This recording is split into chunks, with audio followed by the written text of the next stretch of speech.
আবাবিল পাখির মতো ছাত্রলীগ আবির্ভূত হয়েছে। আপনারা চিন্তা করে দেখেন, সেই ছাত্রলীগ এসে এই বিশ্ববিদ্যালয়ের ছাত্রদেরকে কুত্তার মতো পিটিয়েছে। খেয়াল করে দেখেন, কে? ছাত্রলীগ এসে। বায়বীয় ছাত্রলীগ এই এনসিপি এবং শিবিরকে বেধড়ক অমানবিকভাবে পিটিয়েছে।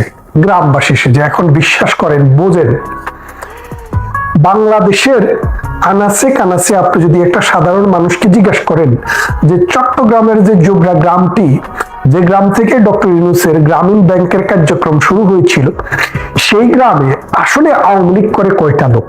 সেই গ্রামে মূলত জামাত শিবির বিয়ে শাদী করে চিটাগং বিশ্ববিদ্যালয়কে ক্যাম্পাসকে দখল করার জন্য চট্টগ্রাম বিশ্ববিদ্যালয়ের নোয়াখালী, কুমিল্লা, বরিশাল, রংপুর, দিনাজপুর, নীলফামারী, সৈয়দপুর, ঢাকা, রাজশাহী এবং এমন কোনো ডিস্ট্রিক্ট বাকি নেই যে ডিস্ট্রিক্টের শিবির নেতারা ওই জোবরা এই চট্টগ্রাম বিশ্ববিদ্যালয়ের আশেপাশে বিয়ে করে নেই।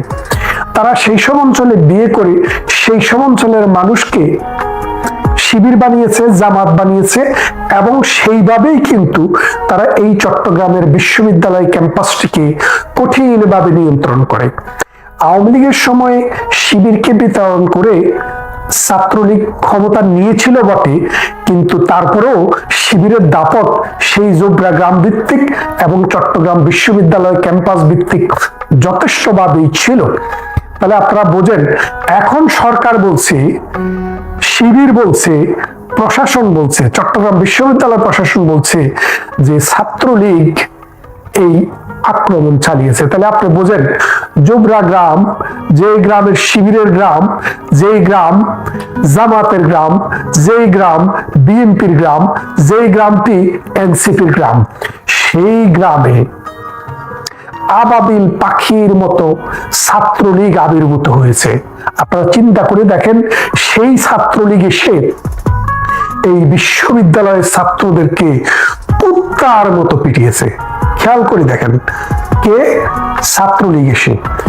এখন আপনারা যারা বাংলাদেশে বসবাস করেন, আপনারা যারা দেশে বিদেশের খবর রাখেন, সত্যিকারের খবরটা রাখেন, তারা জানেন ছাত্রলীগের প্রতিদিন এক বা একাধিক নেতা বা কর্মীকে এই এনসিপি এবং শিবিরের মব নির্বিচারে হত্যা করছে, যাদের মৃত্যুর পর একটা বিচার চাওয়ার ব্যবস্থা পর্যন্ত নেই।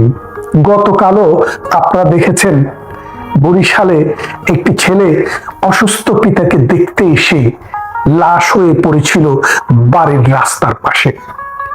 আজকেও দেখেছেন একজন সাংবাদিক বাংলাদেশে তার মৃত লাশ পেয়েছে ব্রিজের নিচে। তাহলে আপনি বোঝেন, এই বাংলাদেশটাকে শিবির, জামাত ইসলামী, এনসিপি এবং বিএনপি মিলিয়ে কোথায় নিয়ে গেছে। আপনি দেখেন, দুদিন আগে একটি ঘটনা হলো, বাংলাদেশের সমস্ত মানুষ দেখেছে যে পুলিশ এবং আর্মি, বিশেষ করে আর্মি, ইউনূসের বাহিনীর একটি অংশ এই নুরুকে, বিকাশ নুরুকে কুত্তার মতো পিটিয়েছে।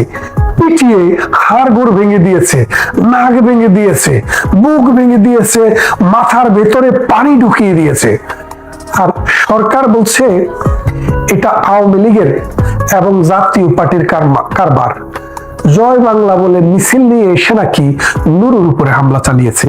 অথচ নির্লজ্জ এই মিথ্যার আড়ালে সেনাবাহিনী নিজেও স্বীকার করেছে, আইএসপিআর দিয়ে কি বলেছে যে এই হত্যাকাণ্ড, এই যে ঘটনাটি আর্মিরা বল প্রয়োগ করতে বাধ্য হয়েছে। তাহলে দেখেন, ঠিক একইভাবে গ্রামবাসী এই এনসিপি এবং শিবির যে বার বেড়েছে, যেখানে সেখানে গন্ডগোল করছে। আপনারা দেখেন, আজকে ময়মনসিংহ কৃষি বিশ্ববিদ্যালয়ে 200 জনের মতো শিক্ষককে ঘন্টার পর ঘন্টা অবরুদ্ধ করে রেখেছে।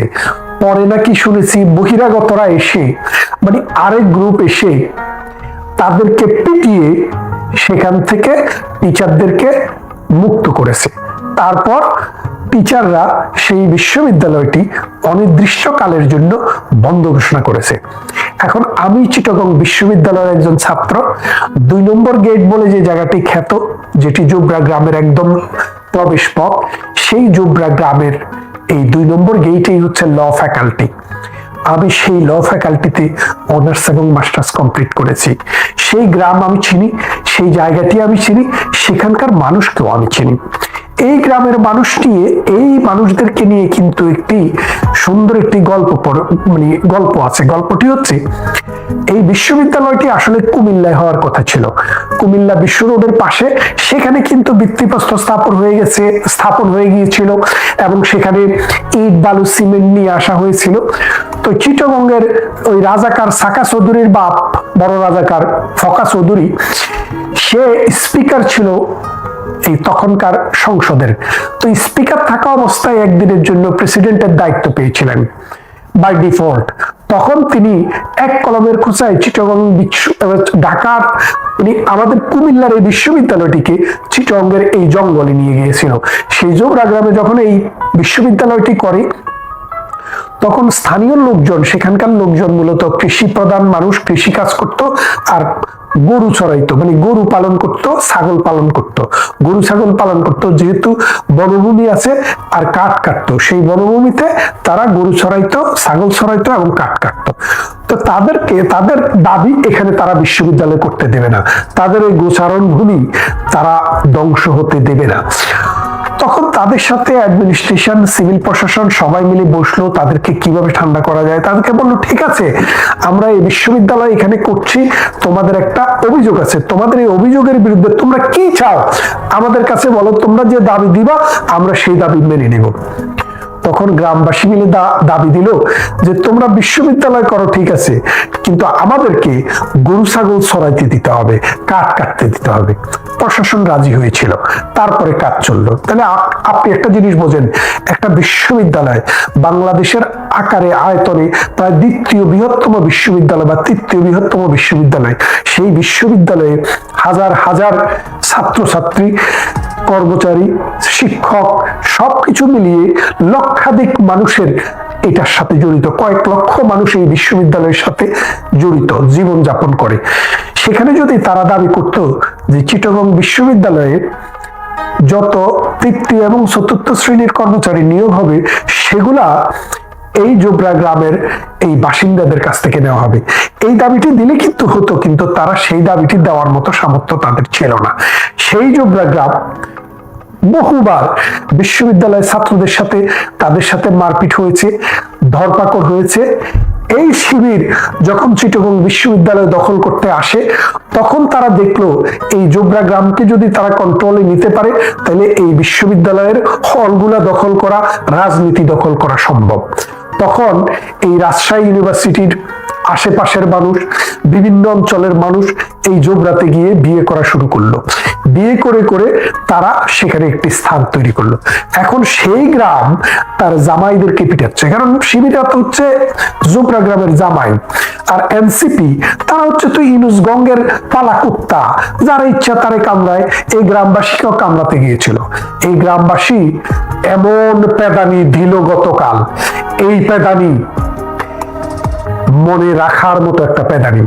আর বলছে কি, বাংলাদেশ আওয়ামী লীগের ছাত্র সংগঠন ছাত্রলীগ এই হত্যাকাণ্ড, এই যজ্ঞ, এই নির্বিচারে কুত্তার মতো পিটানিটা তারা পিটিয়েছে। কিন্তু আপনারা সবাই জানেন এই মিথ্যা, এই বানোয়াট, এই আশারি গল্প। এই গল্পের পিছনে একটা সত্যতা আছে। সেই সত্যতাটা হলো যে এনসিপি এবং শিবির এখন ঘুমাইলেও ছাত্রলীগ স্বপ্নে দেখে। ডক্টর ইউনুস গং, লুচ্চা আসিফ নজরুল গং, তারা ঘুমালেও এখন ছাত্রলীগকে স্বপ্ন দেখে। কোন দিক দিয়ে আসলো, ডান দিক দিয়ে, বাম দিক দিয়ে, উত্তরে নাকি দক্ষিণে নাকি, বাসার ছাদ মোটা করে তারা আসতেছে, এই চিন্তায়ও তারা অস্থির। তারা ঘুমাতে পারে না। তারা নামাজ পড়তে গেলে, সেজদা দিতে গেলে ছাত্রলীগের বয়স, সেখান থেকে পর্যন্ত তারা ঠিক মতো নামাজ আদায় করতে পারতেছে না, ঠিক মতো ঘুমাইতে পারছে না, ঠিক মতো খাইতে পারছে না, ঠিক মতো তাদের দৈনন্দিন যে কাজ সেটা করতে পারছে না। কখন ছাত্রলীগ এসে যায়? এই যে ছাত্রলীগের বয়, এই বয়টা বেঁচে থাকুক। আমরা চাই এই ভয় নিয়ে তারা বেঁচে থাকুক। ছাত্রলীগ তো আসবেই, সময়ের দাবি। আজকে বাংলাদেশটি কোথায় আছে দেখেন, দুদিন আগে নুরুকে পিটাইলো, এর আগে ডিপ্লোমা ছাত্রদের, বিশ্ববিদ্যালয় ছাত্রদের, প্রকৌশলী ছাত্রদের আন্দোলন নিয়ে তাদের উপরে লাঠিচার্জ হলো, কাঁদানো গ্যাস নিক্ষেপ হলো, মারপিট হলো, ঢাকা শহর লন্ডভন্ড হয়ে গেল। তার আগের কথা তো আপনারা জানেন, একে একে প্রতিদিন ঘটনা ঘটছে।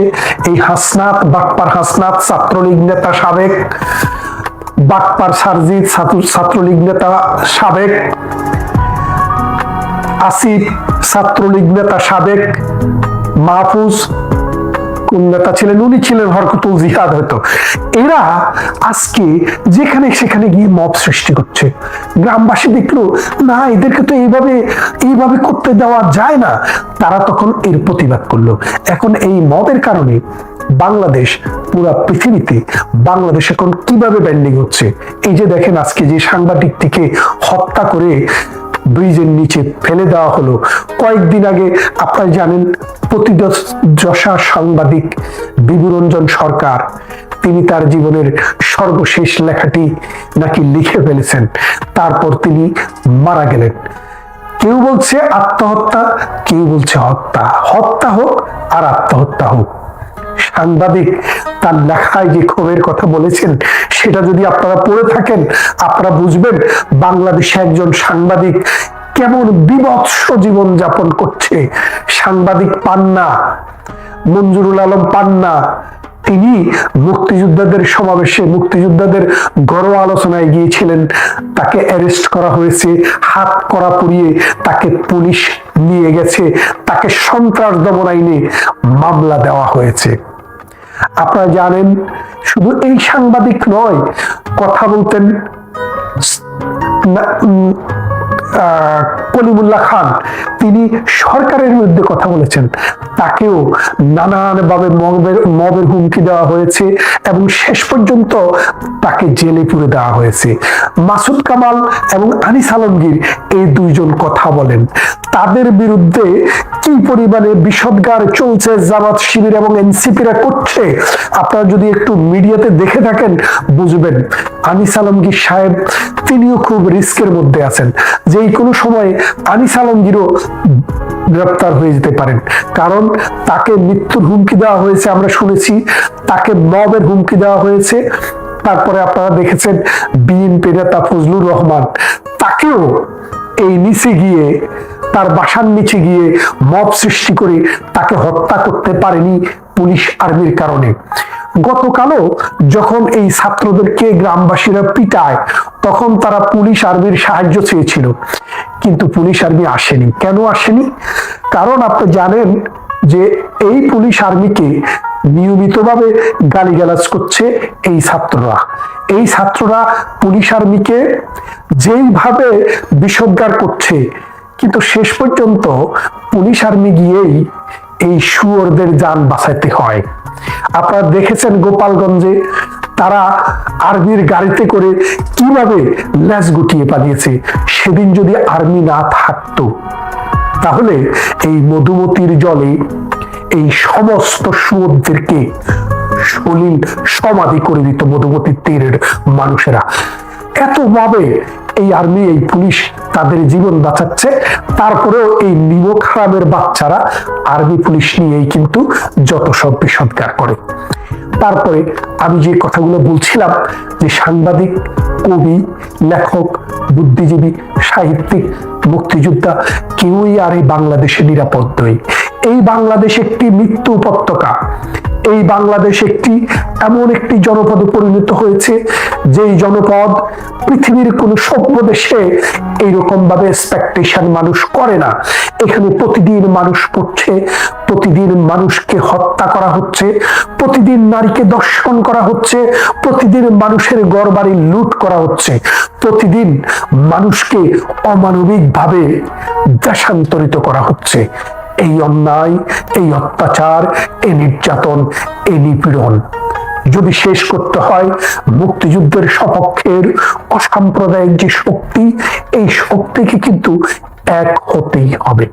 তা না হলে এই বাংলাদেশ, এই 53 বছরের সুজলা সুফলা শস্য শ্যামলা এই নদীমাতৃক বাংলাদেশ, পদ্মা, মেঘনা, যমুনা, আত্রাই, গোদাবরা, কৃষ্ণা, কাবেরী, নর্মদা, তাপ্তি, ইসামতি, মাতামুহুরী, সাঙ্গু, এই সব নদী অববাহিকায় যে মানুষের জীবন এই বাংলায় এবং ওই বাংলায়, এই দুই বাংলার জন্যই বিপজ্জনক হয়ে যাচ্ছে। কেননা সন্ত্রাসবাদ, মৌলবাদ কোনো একটি জায়গায় থাকে না, এটি ছড়িয়ে পড়ে সারা বিশ্বে। এই বাংলাদেশে আজকে যে মৌলবাদ এবং সন্ত্রাসবাদের বীজ ডক্টর ইউনূস গং তৈরি করেছে, নিয়ে এসছে, সেটি এই দক্ষিণ পূর্ব এশিয়াকে আস্তে আস্তে একটি বিপদের দিকে ঠেলে দিচ্ছে। আমরা বিশ্বাস করি এই এনসিপি গং এবং এই আসিফ নজরুল গং, এই শিবির গং, 1971 সালের পরাজিত শক্তি, এদেরকে এই দেশের মানুষ আবারও পরাজিত করবে এবং মানুষের জীবনকে স্বাভাবিক, সুষ্ঠু এবং উন্নয়নশীল জীবনের গতি দ্বারায় ফিরিয়ে আনতে জননেত্রী শেখ হাসিনার বিকল্প এই বাংলায় এখন আর কেউ নেই। বাংলাদেশের মানুষ বুঝতে পেরেছে শেখ হাসিনার যে 16 বছর, এই 16 বছরে তারা মায়ের কোলে ছিল, এখন তারা জাহান্নামে, নরকে আছে। একদিকে আমরা দেখছি পুরো বাংলাদেশ উত্তাল, অনেক চেষ্টা করেও আইন শৃঙ্খলা রক্ষাকারী বাহিনী, মব, জঙ্গিকে ব্যবহার করেও ইউনূস আওয়ামী লীগের মিছিল ঠেকাতে পারছে না, আওয়ামী লীগকে ঠেকাতে পারছে না, সাধারণ জনগোষ্ঠীকে ঠেকাতে পারছে না। কারণ সাধারণ জনগোষ্ঠী প্রতিরোধ গড়ে তুলেছে এবং সেই প্রতিরোধ গড়ে তুলবার কারণে গ্রামবাসী হোক আর সাধারণ জনগোষ্ঠী হোক, সকলকে আওয়ামী লীগ বানিয়ে ফেলা হচ্ছে।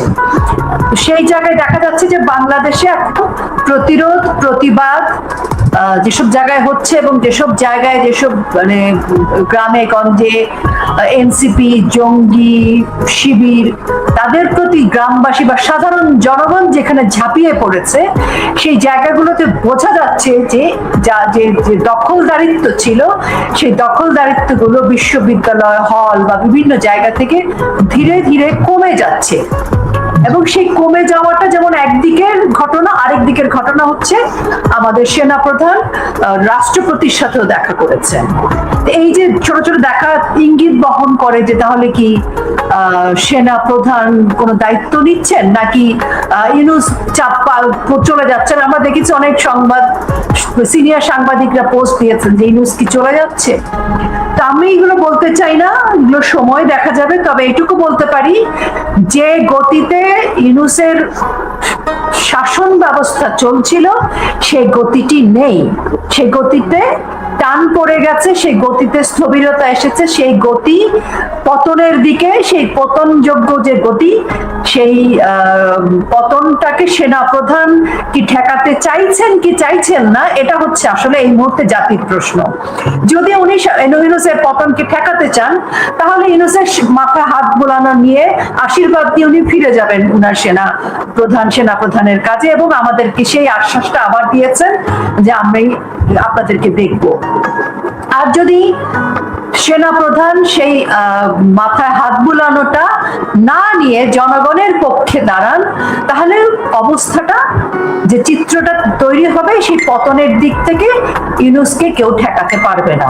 সেক্ষেত্রে অনেকেই বলছেন যে পালিয়ে যাবে কি। আমার কাছে মনে হয় আসলে পালিয়ে যাওয়াটা এখন আর সম্ভব না।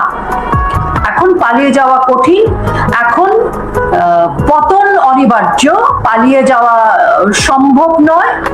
এবং সেনাপ্রধান কি ভূমিকা রাখছেন, আমি ওনার প্রতি শ্রদ্ধা রেখে, আমি জানি বাংলাদেশের সেনাবাহিনী একটা অনেক বড় ইনস্টিটিউট, তাদের সম্পর্কে কোনো উপসংহার টানা একটা টক শোতে এটা খুবই অনুচিত এবং অবিবেচকের মতো কাজ হবে। সে কারণে আমার মনে হয় যে ছোট ছোট সম্ভাবনাগুলো আছে, আমরা সেটাকে আর একটু সময় নেই, আর একটু দেখি। কারণ আমরা তো খালি চোখে দেখতে পাচ্ছি ইউনূসের শাসন, ইউনূসের মব বাহিনী পতনের দিকে, এবং এই পতন এমন এক গতিতে নিচের দিকে নামছে যে কিছু কিছু সময় থাকে না, খাড়া পাহাড় থেকে যখন নিচে পড়তে থাকে তখন কিন্তু পড়তেই থাকে। গড়িয়ে গড়িয়ে কিন্তু পড়ছে না, স্ট্রেইট পড়ে যাচ্ছে। কাজেই সেই পতনটা আসলে কেউ ঠেকাতে পারবে কিনা আমার কাছে মনে হয় যে অসম্ভব ব্যাপার, কারণ পতন ঠেকানো যাবে না, জনগণ খুব শক্ত করে দাঁড়িয়ে আছে। একেবারে আপনি বলছিলেন যে সেনাপ্রধান ইউনূসের পতন কেউ ঠেকাতে পারবেন না, আপনি বলছিলেন, কিন্তু সেনাপ্রধান তো বলছেন তিনি নির্বাচন এবং সব গুজবে কান না দিয়ে যেন প্রধান উপদেষ্টা কাজ করেন। এই কথাও তো আসছে আজকে গণমাধ্যমে যে গুজবে কান না দিয়ে বলতেন প্রধান উপদেষ্টা। অনেক ধন্যবাদ। এটা মানে সেনাপ্রধান 5ই আগস্ট থেকে আমাদের সকলকে আসলে আশ্বাস দিচ্ছেন। ওনাকে আমার সবসময় মনে হয় যে উনি ভীষণ সজ্জন ব্যক্তি, বাড়ির বড় ভাইয়ের মতো সবসময় বলে যে, অথবা মামা থাকেন একজন, কিছু বলে হ্যাঁ হ্যাঁ আমি দেখছি, আচ্ছা আচ্ছা আমি দেখছি। উনাকে আমার সবসময় ভীষণ সজ্জন ব্যক্তি মনে হয়, মামা টাইপের, যে সব কিছুতে কথা দিচ্ছেন, আপনারা আমার উপর ভরসা রাখেন, আমি দেখছি। 5 তারিখে বলেছেন, বারবার বলেছেন, কিন্তু মব আমাদেরকে কিন্তু কুচি কুচি করে ফেলছে। 40টা 52টা করে লাশ নদী নালা খাল বিলে পাচ্ছি। উনি আসলে এগুলো পাচ্ছেন না, উনি আশ্বাস দিয়েছেন এবং গুজবে কান দিতে মানা করেছেন, কিন্তু এটা তো গুজব নয়। ইউনূসের সাম্রাজ্যের পতন তো গুজব নয়। হ্যাঁ, ওইটুকু গুজব হতে পারে সেনাপ্রধান ক্ষমতা নিবেন কি নিবেন না, বা সেনা শাসন আসবে কি আসবে না, এটা গুজবের জায়গায় যেতে পারে, এটা নিয়ে আমি আলোচনা করছি না। কিন্তু ইউনূসের পতন ঘটছে, জনগণ ইউনূসকে পতনের দিকে নিয়ে যাচ্ছে, জনগণ, গ্রামবাসী, জনগণ, সাধারণ শিক্ষার্থী, জনগণ যে প্রতিরোধ গড়ে তুলছে, এটি গুজব নয়, এটি বাস্তবতা। এই বাস্তবতায় সেনাবাহিনী থাকুক বা না থাকুক, সেনাবাহিনীর এই চ্যাপ্টার থেকে দূরে রেখে বাস্তবতা হচ্ছে ইউনূসের পতন ঘটছে, মব জঙ্গি বাহিনীর পতন ঘটছে। কারণ গ্রামবাসী লুঙ্গি পরে কাঁচা মেরে যখন বাঁশের লাঠি নিয়ে জঙ্গে, তখন আমার মনে হয়েছে যে এই জনগণ যখন জেগে উঠেছে, তখন ওই পতনের সাথে সেনাবাহিনীর কোনো সম্পর্ক নেই। এটা একটা জনগণের স্বতঃস্ফূর্ত আন্দোলনের বিষয়, জনগণের জেগে ওঠার বিষয়। আর সেনাপ্রধান কি দায়িত্ব নিবেন? সেনাপ্রধান বিচারপতির সাথে কথা বলছেন, সেনাপ্রধান পঞ্চদশ সংশোধনী নিয়ে কথা বলছেন, কিংবা খোঁজ খবর নিচ্ছেন। বেগম খালেদা জিয়ার বাসায় যে উপদেষ্টা সহ বিশিষ্ট 4 জন ব্যক্তিবর্গ গেছেন দেখা করতে। এই সকল ইকুয়েশনটা আমি হিসাব মিলাচ্ছি না আপনার অনুষ্ঠানে। এটা গুজব কি গুজব না, এটা সময় প্রমাণিত হবে। উনি আসলে আরেকটা, উনি এসে রাষ্ট্রপতির মাধ্যমে উনি ক্ষমতায় আসবেন কি আসবেন না, বা কি হবে, সেই ব্যাখ্যা বিশ্লেষণে আমরা যাব না। আমি বলছি যে উনি বলছেন গুজব, হ্যাঁ আমরা ওনার কথা বিশ্বাস করি কিছুদিন, কিন্তু জনগণ তো উনার কথায় চলবে না, জনগণ তো প্রতিরোধ করবেই। এবং একটা ছোট্ট কথা বলি আপনাকে, দেখেন আজকে যে সাংবাদিকদের আমরা সবসময় বলেছি যে গণমাধ্যম পরাধীন, গণমাধ্যমে একদম কথা বলতে পারছে না, এই নিয়ে 2টো ঘটনা ঘটলো। গণমাধ্যম কিন্তু আজকে আমার প্রেস বয়কট করে চলে গেছেন, গণমাধ্যম কিন্তু জেগে উঠেছে, কথা বলছে। এখন কিন্তু আপনি নিউজ চ্যানেল খুললে দেখবেন যে একটু একটু করে কিন্তু দৃশ্য দেখানো শুরু হয়েছে, গণমাধ্যম থেকে কিন্তু শব্দ আসা শুরু হয়েছে। কারণ গণমাধ্যম আর কতদিন মার খাবে, কতদিন তারা লাশ হয়ে পড়ে থাকবে? তো এইসব জিনিস তো ঠেকানো যাবে না। একেবারে সঙ্গে দেব শেখ ফরিদ, এই যে প্রধান উপদেষ্টার সঙ্গে সেনাপ্রধান দেখা করলেন, কিংবা প্রধান উপদেষ্টা সেনাপ্রধানের সঙ্গে কথা বললেন, রাষ্ট্রপতির সঙ্গে সেনাপ্রধান সৌজন্য সাক্ষাৎ করলেন, দেশে যে এত ঘটনা ঘটে যাচ্ছে, শিক্ষা প্রতিষ্ঠানে সংঘাত হচ্ছে, গ্রাম দখল করতে যাচ্ছে বিশ্ববিদ্যালয়ের ছাত্রীরা সেখানে মার খাচ্ছে, তারপর সেই গ্রামবাসীর উপর দায় চাপিয়ে দেওয়া হচ্ছে, কিংবা রাজশাহী বিশ্ববিদ্যালয়ের ছাত্রদল শিবির ছাত্রদলকে পিটাইছে, বলছে সাধারণ ছাত্ররা পিটাইছে। আপনার আর বিভাগীয় শহর ময়মনসিংহের বাংলাদেশ কৃষি বিশ্ববিদ্যালয়ের ছাত্ররা 200 শতাধিক শিক্ষককে অবরুদ্ধ করলো, তারপরে নাকি গ্রামবাসী গিয়ে সেখানে হামলা করলো। এত সব ঘটনা, এগুলো নিয়ে কোনো আলোচনা হইল বলে আপনার মনে হয় কিনা? মানে জনগণ কেন্দ্রিক কোনো আলোচনা তাদের মধ্যে হইলো, নাকি হাত বুলানো, যেটা কম মাথায় হাত বুলানোর মতো, এটা এতেই শেষ কিনা? আপনার কাছে কি মনে হয়? শুনেন, আমি তো কথা বলতে চাই না, আপনারা আমার খুশান শুনেন, আমি করে জামাল করে আপনি কথা বলেন, যতটুকু বললে জনগণ আপনার উপর খুশি থাকবে, জনগণ আপনার শুনতে চায়। জি, আমি জনগণের ভাষাতেই কথা বলি, আমি বরং আমার ভাষা ছেড়ে দিয়েছি। শুনেন, আমি করে জামালপুর ময়মনসিংহে একটা প্রবচন আছে, চোরে হালি, এক চোরে বিয়ে করে আরেক চোরে শালি। এই সব চোরেরা একসাথে হয়েছে। এরা কে কার মাথায় হাত বোলাইতেছে, কে কারে পিঠ বোলাইতেছে। একবার বলে আমরা যাই নেই, দেখা করি নেই, পরে দেখি এদের খালি বিয়া না হাঙ্গা হয়ে গেছে, এরকম আলাপ। মানে বিষয়টা এরকম যে না না আমার কোনো লগে অমুকের মেয়ের বিয়ে হয় না, পরে দেখি যে হাঙ্গা হয়ে গেছে। হাঙ্গা পর্যন্ত মানে একবার বিয়ে হয়েছিল, তালাক হয়েছে, নতুন করে আবার বিয়ে করছে, এটা বলে হাঙ্গা। মানে এরকম হলো ঘটনা। এরা দেখাই করে না, এইসব গুজব। আমাদের আশ্বস্ত থাকতে বলছে, আমরা তো আশ্বস্ত আছি। আমি তো তাকে সিপাহসালার বলতে পারি, বিশ্বাসী না। কারণ বিশ্বাসী হলে শেখ হাসিনার সাথে জননেত্রী শেখ হাসিনার সাথে প্রতারণা করতাম, তাকে আমরা আশ্বাসী সিপাহসালার বলতাম। তিনি তো জেনারেলের সাথে সিপাহসালার সবচেয়ে ভালো। ওই যে আমরা আগে ছোটবেলা সিনেমা দেখছি না, সিপাহসালার হাজির হও, এই এখন উল্টা হইতেছে, সিপাহসালারই আদম ব্যাপারীকে হাজির করে। আমি সিপাহসালারকে ক্ষমতাবান মনে করি, আদম ব্যাপারী কেন? কারণ যে লোকটা আদম ব্যাপারী লাইসেন্স নিয়েছে মানে কি, সে লোক আসলে এই দেশের নেতাও না, নেতাও না। ওই যে আবার আমাদের আরেক জনপ্রিয় এবং কিংবদন্তি বীর মুক্তিযোদ্ধা ফজলুর রহমান সাহেব বলছেন যে এটা আমি অভিনেতা মনে করি, এটা অভিনেতাদেরই যত নষ্ট করে দিয়েছে, ভুলে বলছে। এটা আমাদের ফজলুর রহমান সাহেব এটা ভুলে হয়েছে, কিছু বলতে চাইছিল, ভুলে এটা শুদ্ধ করে বলে গেছে। আমি ওই নামটা নিলাম না, এটা তাদের শোনেন। এই যে ময়মনসিংহ এর কথা বললেন, কৃষি ইউনিভার্সিটির বাইরে থেকে লোক এসে হামলা করছে। আচ্ছা, যারা এটা বিশ্বাস করে তাদের আমি একটা প্রশ্ন রাখতেছি, আপনারা জীবনে ময়মনসিংহ বিশ্ববিদ্যালয় কৃষি বিশ্ববিদ্যালয়ের ম্যাপটা দেখছেন? আন্দাজে কথা বললে তো হবে না। এইটা হলো শহর থেকে বেশ দূরে। ওইখানে তো আমি থাকছি, খাইছি, ঘুমাইছি, পেশাব করছি, হাগিছি, মুখছি, কত কিছু করছি। এখানে প্রেমও করছি, যখন বয়স কম ছিল। ওইখানে জামালপুর থেকে আমার প্রেমিকারে নিয়ে ওইখানে যাইতাম। কয়েকবার প্রেমিকার মায়ে গিয়ে আমার ধরে আনতো, মারতো, থাপাইতো। সেইগুলো আমার মুখস্থ ভাই। এগুলো যারা ময়মনসিংহের লোক, শৈশবের লোক সবাই চিনা আমার, যে আমি কাম করছি। আমার কয়েকবার আমার প্রেমিকার বাবা দিয়ে ধরে আনছে মারার জন্য, কয়েকবার আমার ধরে আনছে মারার জন্য। ওইখানে কোনোদিনই যায় নাই। এগুলো হলো বাজে কথা। স্থানীয় জনগণ হামলা করছে, আর একান্ত করছে এরাই। মানুষ এত ক্ষুব্ধ যে, আপনার কি মনে আছে যে ময়মনসিংহ যেখানে বলতেছে, ওইখানে ওই যে এক মাজারে হামলা করলো কালীবাড়ি রোডে, ওই যে আঠারোশো পীরের সম্ভবন্তীর জন্য হামলা করলো, ওগুলো পাবলিক ছিল। এগুলো সব আজগুবি কথাবার্তা বলে মানুষ ক্ষুব্ধ। আপনারাও ক্ষুব্ধ। এর ভিতরে দেখবেন অর্ধেক সব আওয়ামী লীগ। এরা শুধু বলতে পারতেছে না যে মিছিল যারা করছে এরা সব আওয়ামী লীগ, এটা বলতে লজ্জা পেতেছে। এই কথাটা দেখবেন আর কয়দিন পরে বলবে। মিছিলটা আর ঘন ঘন হইলে আর কয়দিন পরে সব মিছিল তখন ওই রোকে আফাজ আওয়ামী লীগ করে, এটা কেউ মনে রাখবে না। বলবে মিছিল না, শুধু কয়দিন পরে বলবে গাছপালা, ময়মনসিংহ কৃষি বিশ্ববিদ্যালয়ের সামনে যত ওই যে আম গাছ আছে, জাম গাছ আছে, তারপর ওইখানে খাল পাড়ে যত প্রেমিক প্রেমিকেরা বসে, বলবে এরা আওয়ামী লীগ করতে আইছে। কয়দিন পরে দেখবেন এগুলো বলবে, মাশাআল্লাহ, কোনো সন্দেহ নাই। শুধু তাই না, এরা যারা কত কিছু আওয়ামী লীগ করে বলবে। এখন শোনেন, ওই যে বামপন্থী রাজনীতি যখন করছি তখন একটা বই পড়তাম, কমিউনিস্ট ম্যানিফেস্টো। আজকাল কমিউনিস্টের আবার কমিউনিস্ট ম্যানিফেস্টো করা বাদ দিয়ে দিয়েছে, কারণ ওটা এখন তাদের বই না। তাদের বই হলো কি জানেন? পার মজুমদার এগুলো হলো তাদের বই। ওই বই লেখা আছে যে ইউরোপ কমিউনিজম নামের একটা ভূতের পিছিয়ে ঘুরতেছে, ভয় পাইতেছে। ওখানে লেখা আছে, ইংরেজি বক্তব্যটাও মনে নাই।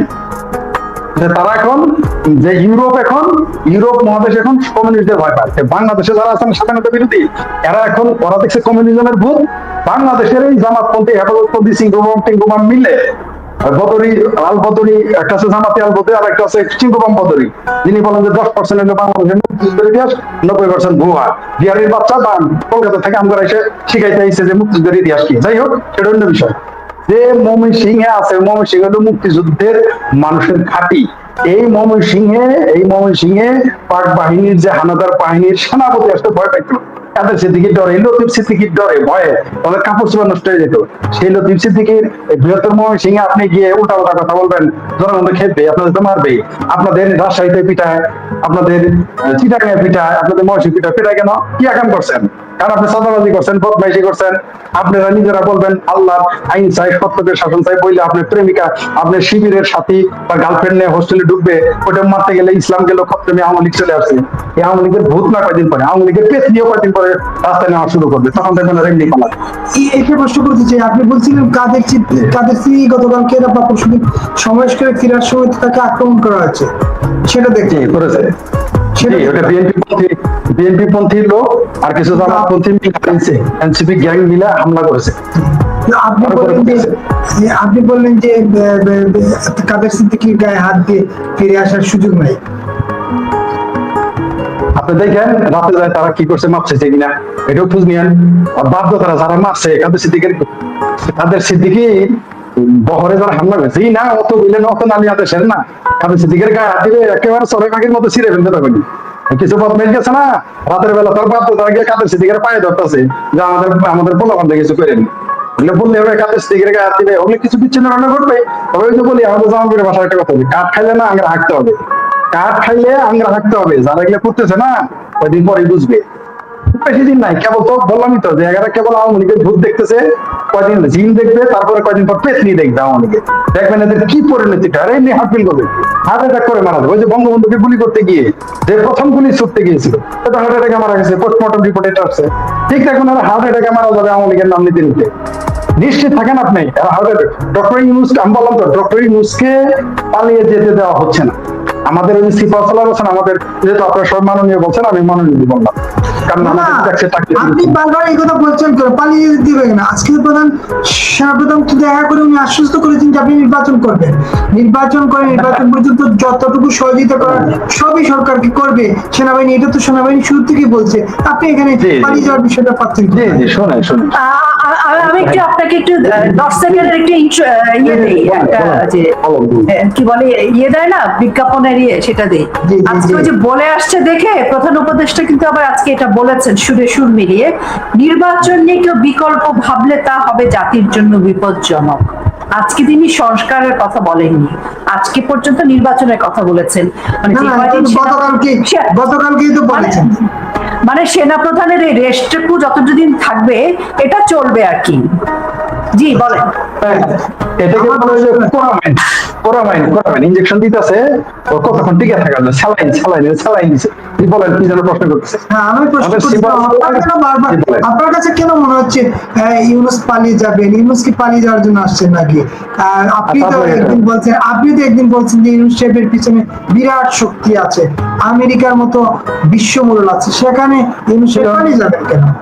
হ্যাঁ পালিয়ে যাবে এই জন্য যে তাকে তোর ভাই গৃহস্থ পালায় না, গৃহস্থ না থাকবে, গৃহস্থ বাড়ি থেকে ব্যবসা বাণিজ্য চাকরি বাকরি আত্মীয় স্বজন বেড়ানোর জন্য যাবে, গৃহস্থ আবার ফিরে আসবে।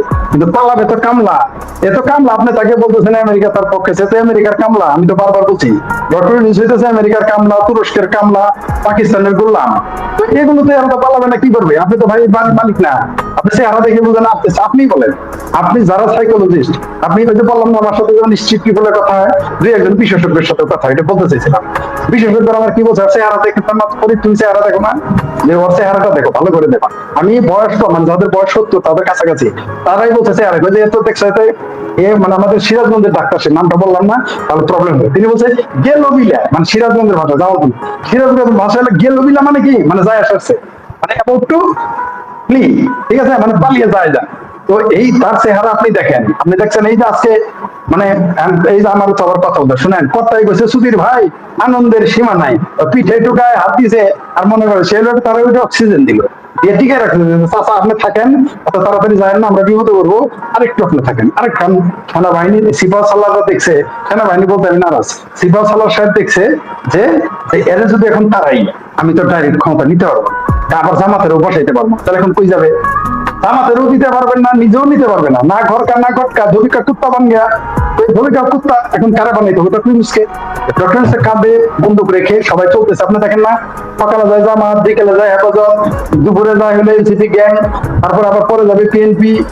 তাদের মধ্যে আবার একটু ঝগড়া হয়েছে, গাল ফলাইছে, বিএনপি আর জামাত একসাথে মিশবে না, কারণ ক্ষমতার দ্বন্দ্বের উপরে কোনো দ্বন্দ্ব নাই।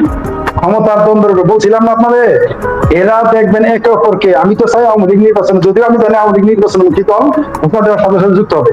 আমি যদি আওয়ামী লীগের নেতা হইতাম, দেখুন কথা, ভাই করাই নির্বাচন কেন আমাদের দেখি, দেখতেন কুত্তা কামড়া কামড়ি কারে পা। মানে মানে এই যে জামাতে অলরেডি চরমনের পীড়িতি কিন্তু শেষ, চরমনের পীর কিন্তু বিএনপি কে হায়ার করছে, বিএনপির গালি দেওয়ার জন্য এই জামাত, বুঝতে পারছেন? এই জামাত তাকে 6 ব্যাংকের 1 ব্যাংক দিয়ে দিচ্ছে আমার ধারণা। অথবা বোধহয় জামাতের নেতারা বলছে যে আপনাদের যত পোলা আছে আমাদের মেয়াদে বিয়ে করেন, এরকম কোন চুক্তি হয়েছে। দেখ মানে জামাতের যে বিএনপি বলে চিন্তা করে দেখেন, অন্তত আওয়ামী লীগের ইজ্জত আছে, তারা বলছে শাহী চাঁদাবাজ। তো আওয়ামী লীগের আগে দালালি করছে চরমনের পীর, আমার বলে আওয়ামী লীগের দোষ হবে দালাল, কিন্তু দালালি করছে কিন্তু চরমনে। আমি নিজের চোখে দেখছি যে বিএনপির যখন কুত্তার মতো দৌড়ায়, শিয়ালের মতো দৌড়ানি দেয় ছাত্রলীগ, চরমনের পীর তখন শাহবাগে বইছে লিফলেট বিলি করে, কিছুই বলতেন। তানছাড়া তো ছিল আওয়ামী লীগের চরমনাই, সেই চরমনাই আওয়ামী লীগের এই জন্য একটু কৃতিত্বের জন্য, মানে কৃতজ্ঞতা স্বরূপ বলে আওয়ামী লীগ হচ্ছে শাহী চাঁদাবাজ আর বিএনপি স্যাঁচা চাঁদাবাজ। এই কথাটা আমি বলছি না, আমার বিএনপি লোকালে বললো চরমনাই, এরা মানে বলে আমি আওয়ামী লীগের দালাল। আরে তোরা গালি দিল চরমনাইয়ের পীর, তারা গালি দিবি না, আমার গালি দিবি না। তো এই হচ্ছে, শুনেন, এরা হলো এই মুহূর্তে লাগতে দেন, দেখতে থাকেন, কারণ এরা কোনো বিপ্লব করে নাই, অভ্যুত্থান করে নাই, বিপ্লব করে নাই। এরা যদি কোনো নির্দিষ্ট এজেন্ডা, নির্দিষ্ট লক্ষ্যে করতো, তাহলে এদের আন্দোলনটা টিকতো, নির্বাচন হতো, বা সবাই মিলে কাজ করতে পারতো। আপনার ভয় কেন? আপনি কেন পিআর চান? পাকিস্তান রিটার্ন চান না কি চান? আমাদের পরিষ্কার করতে হবে। ওই সাকদার আইসা প্রেসক্রিপশনে আপনার বাংলাদেশ চালাবেন, এত সস্তা? অতন আলী আদেশের না, অতন আলী আদেশের না। তারা যদি মনে করে বিচ্ছিন্ন ঘটনা ঘটায়, নদী সুদীরে ধাক্কা দিয়ে, তারপরে তাদের সিদ্দিকের ধাওয়া দিয়ে টিকে থাকবে। আবারও বলছি, ওই সিপাহ সালার পারবে না জামাত। কেন? সিপাহ সালারকে যারা নিয়োগ দিচ্ছে, আবার সে তাদের আব্বা দাদা জামাতের জামাতকে এই দেশে প্রতিষ্ঠিত করতে পারবে না। নিশ্চিত থাকে না, কেবল তো মমি সিংহে দৌড়ানে গেছে। আমি মমি সিংহ লোকের বলি, ভাই আপনারা আমার ইজ্জত নষ্ট করবেন। আমরা তো দেখলাম না কোথাও। কবে দৌড়ানি দিল ময়মনসিংহে? কবে দৌড়ানি দিল? ও, আপনি দেখেন নাই? না। তাহলে আপনার মিছিলগুলো দেখেন নাই না? আপনি এনসিপি কে বলেন, এনসিপি কে বলেন একটা মিছিল করতে, ক্ষমতায় তার আব্বা, তার দাদা, তার কাকা, তার চাচা, তার মামা, তার খালু। আপনি এনসিপি কে বলেন জামালপুর মিছিল করতে, আপনি এনসিপি কে বলেন জামালপুর মিছিল করতে, মার খায় নাই, তারপরে শেরপুর জামালপুর খায় নাই, বলেন আমার সে তো তাহলে ওই তো। আরো দেখবেন, শুনেন শুনেন শুনেন শুনেন, একটা কথা বলি। হাওয়াই মিঠাই খাইছেন না ছোটবেলা? হাওয়াই মিঠাই, এগুলো হলো হাওয়াই মিঠাই। আর যদি আমি একটু দৃষ্টিপাতের ভাষায় বলি, সেই লেখকের ভাষায়, এরা হচ্ছে হোমিও ওষুধ। এরা যদি আপনি খান ওষুধ, জ্বর ভালো হবে 7 দিনে, না খেলে 1 সপ্তাহ। অপেক্ষা করেন না ভাই, অপেক্ষা করেন। কেবল ওই যে আপা যেটা বললো যে কেবল মামার কি সংবাদ সম্মেলন বর্জন করছে। কেন বর্জন করছে? মানে খুব ভালো মানুষ, তার মুখ খুব ভালো, চেহারা ভালো। সে তো না এইটা আপনি ইয়ে করতে পারেন না। কেন বর্জন করছে সেটা বলে। এখন কইলে তো মায়ের মার খায়, না কইলে বাপের রেখা। আমি মেয়ে মানুষ না, কোনো কথা বলবো না, কারণ আমার অনেক অভিযোগ বলেন না। আপনি থামেন, আমরা রুকেয়া প্রতির কাছে শুনি। এই জন্য রুকেয়া প্রতি একটু বলেন তো। আমি আরেক প্রসঙ্গে চলে গেলাম, আমার মূল আলোচনায়। ওবামা একজন বিপি ক্যান্ডিডেট, শক্তিশালী বিপি ক্যান্ডিডেট, তার সংবাদ সম্মেলন বয়কট করার সাহস কারা পাইল? কেন করল? শুনতে পাচ্ছেন আমার কথা? আপনাকে প্রশ্ন করেছি রুকেয়া প্রাচী। না, আপনার কথা শুনিনি, বলেন। ওবামার সংবাদ সম্মেলনটা ওবামার সংবাদ সম্মেলনটা কেন বয়কট করছে? কারা বয়কট করছে? বয়কট করার সাহস পেল কোথায়?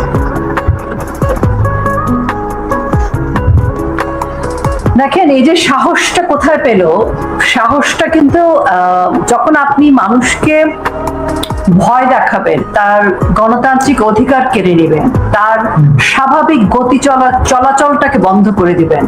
আজকে এতগুলো দিন কিন্তু সাংবাদিকদের কোনো স্বাধীনতা নেই, কোনো সম্মান নেই, এবং প্রায় প্রতি মাসে 1-2 করে সাংবাদিকের লাশ পাওয়া যাচ্ছে, এবং সাংবাদিকদের যে মর্যাদার জায়গা সেটি কিন্তু নেই। সেই জায়গা থেকে আমরা দেখেছি যে সাংবাদিকদের যে আজকের যে বহিঃপ্রকাশ, আমার মনে হয়েছে এটা হচ্ছে দীর্ঘদিনের পুঞ্জীভূত ক্ষোভ, দীর্ঘ সময়ের রাগ, এবং এটা অনেক কিছুকে মানে এটা একটা ইঙ্গিত, সময়ের ইঙ্গিত। দেখেন, অসাংবিধানিক সরকার কখনো গণতান্ত্রিক হয় না। যদি গণতান্ত্রিক সরকার না থাকে, সাধারণ যে মানুষ, আমরা যারা ধরেন সরকারের বাইরের যারা, তাদের জীবন তো আর স্বাভাবিক থাকে না, তাদের কাজ স্বাভাবিক থাকে না, কোনো কিছু স্বাভাবিক থাকে না। এবং বাংলাদেশের সকল জায়গা থেকে সকল মানুষকে চুপ করাতে করাতে, তার স্বাভাবিক যে প্রবৃত্তি সেগুলোকে বন্ধ করে দিতে দিতে, তার নাগরিক অধিকারকে লঙ্ঘন করতে করতে, মানবতাকে লঙ্ঘন করতে করতে আজকে কিন্তু মানুষের ধৈর্যের বাঁধ ভেঙে গেছে। এবং সাংবাদিকদের এই যে আজকের ঘটনা যে অনেক বড় ঘটনা তা কিন্তু না। এবং ওবামাদের প্রত্যেকেরই কিন্তু বডি ল্যাঙ্গুয়েজ আমরা গত 1 বছর ধরে দেখছিলাম যে তাদের যে আস্ফালনের শক্তিটা কোথায়। কারণ এর পেছনে হচ্ছে মব, এর পিছনে হচ্ছে রাষ্ট্র ক্ষমতা, এর পিছনে হচ্ছে জামাত, এর পিছনে হচ্ছে বিদেশি শক্তির মদত, এবং তারা এখনো মনে করছে যে তারা বাংলাদেশকে স্বাধীন করেছে। এই যে একটা অদ্ভুত চিন্তা তাদের, এবং সেই চিন্তার মধ্য দিয়ে তারা বাংলাদেশের 30 লক্ষ শহীদ থেকে শুরু করে আজকের সকল বাংলাদেশিদেরকে তারা অমর্যাদা করছে, মুক্তিযোদ্ধাদের অমর্যাদা করছে। বঙ্গবন্ধুকে তো মানে বাংলাদেশ থেকে তারা নিশ্চিহ্ন করে দেওয়ার জায়গায়, কিন্তু বাংলাদেশ থেকে নিশ্চিহ্ন করতে পারছে না, কাউকেই পারছে না, কিন্তু এই কাজগুলো তারা করে আসছে। আজকে নারীর কথা যদি বলেন, ওরা আজকে উমামারা আজকে নারীর বিষয়ে কোনো দায়িত্ব নিয়েছে? তারা নারী বিষয়ে কোনো কথা বলেছে? যে মেয়েগুলো আছে তারা কিন্তু কিসের সাথে সুর মিলাচ্ছে? একজন নারী প্রতিনিধি হয়ে, একজন নারী রাজনৈতিক কর্মী হয়ে সে কি কখনো বলেছে যে বাংলাদেশে তারা যে বারবার বলছে তারা বিরাট স্বাধীনতা অর্জন করেছে, তাহলে নারীর এই পরিস্থিতি হবে কেন? তো এই সবকিছু মিলে কিন্তু এখন আপনি দেখবেন যে এরকম অনেক কিছু ঘটবে, এরকম অনেক বয়কট হবে, অনেক বর্জন হবে, অনেক প্রতিবাদ প্রতিরোধ হবে। কারণ আপনি দেখেন ছোট ছোট যে কুটির শিল্প ছিল বাংলাদেশে সেগুলো বন্ধ হয়ে গেছে, বড় বড় কুটির শিল্প বন্ধ হয়ে গেছে, গার্মেন্টস ইন্ডাস্ট্রি বন্ধ হয়ে গেছে, কলকারখানা বন্ধ হয়ে গেছে। তার ফলে কি হয়েছে, নারী পুরুষ একটা যে শ্রমজীবী মানুষ ছিল বাংলাদেশে এবং অর্থনীতির চাকা তো নারীদের হাতে ছিল, এসব কিছু বন্ধ হয়ে গেছে। কাজেই এই যে এটার কি প্রভাব পড়ছে না? আজকে সাংবাদিকরা আজকে এই হাউসে কালকে ওই হাউসে, সাংবাদিকদের তো কোনো অবস্থান নেই এবং বহু সাংবাদিকের চাকরি চলে গেছে। তো আপনি যার সাথে চাকরি করেছেন, আপনি হয়তো সরাসরি কোনো রাজনীতি করেন না, কিন্তু আপনার সেই সহকর্মী সে আওয়ামী লীগকে সমর্থন করেছে বলে তাকে যে চাকরিচ্যুত হতে হয়েছে, এটা হয়তো আপনি প্রতিবাদ করতে পারেননি, কিন্তু আপনার তো ভালো লাগেনি, কারণ আপনি জানেন যে এরকম দুঃশাসন আপনার উপর আসতে পারে। তা আমি মনে করি যে আজকের যে বাংলাদেশ যে জায়গায় দাঁড়িয়েছে, ওই যে প্রথমে বলছিলাম যে সেনাপ্রধান যতই আশ্বাস দিক না কেন, জনগণ আজকে জনগণের সিদ্ধান্ত নেবে এবং সেই সিদ্ধান্তের জায়গায় দাঁড়িয়ে আজকে বাংলাদেশ জনগণের গতিতে চলবে। সেনাপ্রধানের আশ্বাসে আমরা ভুলে গিয়ে উনি আমাদের আইন শৃঙ্খলা রক্ষা করবেন, আমাদের নিরাপত্তা দিবেন। এখন মনে হয় টু লেট, আমরা আর ওই মামার কথায় ওই ভুলবো না। যে মামারা মাথায় হাত দিয়ে বলে না, আচ্ছা আমরা দেখছি, কান্নাকাটি করার দরকার নাই। আমরা ওই আশ্বাসে 5ই আগস্টের আশ্বাস থেকে শুরু করে আমরা এখান থেকে বেরিয়ে গেছি, জনগণ অনেক দূরে এগিয়ে গেছে, জনগণ এখন নিজের দায়িত্ব নিজেরা নিয়ে নিচ্ছে, এই জন্য পতন অনিবার্য। অনেক ধন্যবাদ রুকিয়া প্রাচী, অনেক ধন্যবাদ শেখ ফরিদ, আপনাদের দুজনকে অনেক ধন্যবাদ। আমি শুধু একটা 10 সেকেন্ড একটা কথা বলি। দেখেন, ডাকসু নির্বাচনে একজন পুলিশ একজন কমিশনার বলছেন ডাকসু নির্বাচন হতে হবে, কমিশনার কি ভিসি? তো কাজে আজকে রাষ্ট্রের শাসন ব্যবস্থা এমন জায়গায় গেছে, আজকে তার ভূমিকা মনে হচ্ছে উনি হচ্ছে ঢাকা বিশ্ববিদ্যালয়ের ভিসি। তো এই যে জিনিসগুলো ঘটছে, কোনো কিছু কিন্তু নিয়ন্ত্রণে নেই তাদের। হাইকোর্ট, সুপ্রিম কোর্ট রায় স্থগিত, সবই একটা।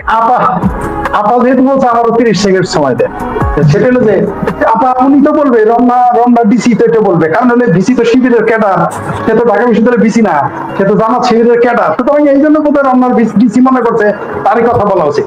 ধন্যবাদ আপনাকে।